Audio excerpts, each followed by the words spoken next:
Hey, what's up mga kabolers? Maligayang pagbabalik sa aking channel. Halina't pag-usapan natin ang balitang Golden State Warriors jackpot pa sa 4-team mega trade.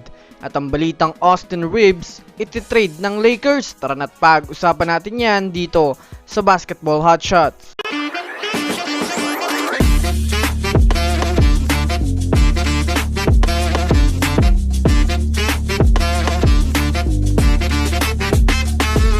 Una nga muna tayong dumako mga kabolers sa balita patungkol sa ititrade pa nga po ng Los Angeles Lakers itong si Austin Reeves. Kaninang umaga nga po mga kabolers nang may inilabas na naman ng mga NBA insider patungkol sa usap-usapan na ititrade nga daw ng Lakers itong si Austin Reeves. Sa pagkakatalo nga po mga kabolers ng dalawang magkasunod ng Lakers ay marami na nga pong mga NBA analyst ang nagsasabing hindi pa nga daw sapat ang kanilang lineup at kailangan pa nila ng superstar na magiging katulong ng power duo na si LeBron James at Anthony Davis. Ayon nga sa mga NBA insider, maganda nga daw na option sa Lakers na i-trade itong si Austin Reeves dahil na rin mga kabolers sa mayroon nga itong mataas na trade value na kaya pa ng Lakers mag-demand ng isang superstar o di kaya isang star caliber na manlalaro.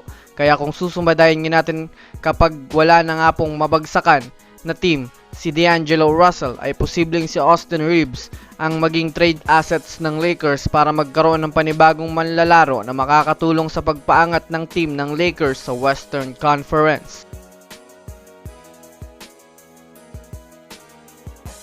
Samantala, dumako naman tayo mga kabolers sa balita patungkol sa Golden State Warriors. Kahit man nga po nanalo ang Warriors kanina sa kupunan ng Philadelphia 76ers, ay hindi pa rin natin mga kabolers maitatanggi na mahina nga po ang kanilang lineup. Kaya naman sa ngayon, marami na naman nga pong mga trade proposal ang nagsisilabasan para sa kanilang team.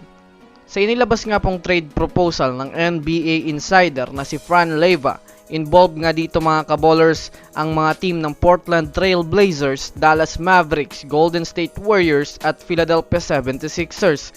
Ayon nga dito, unang ang matatanggap ng Dallas Mavericks sina Andrew Wiggins, Gary Payton II at Dario Saric. Habang sa Philadelphia 76ers ay mapupunta sina Chris Paul at Malcolm Brogdon. Sa parte naman ng Portland Trail Blazers ay matatanggap nila sina Tobias Harris, Grant Williams at Jonathan Kuminga kasama ang mga multiple future draft picks.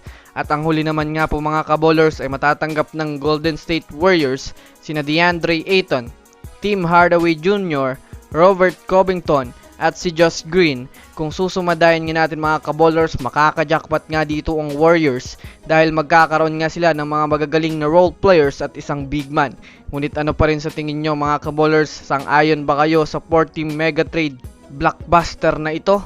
I-comment nyo na yan sa ibaba. So that's it for today's video mga kabolers. Yun lang ang ating pag-uusapan sa ngayon. Pindutin na ang subscribe and hit nyo na rin ang notification bell para sa mga susunod na updates sa mundo ng basketball.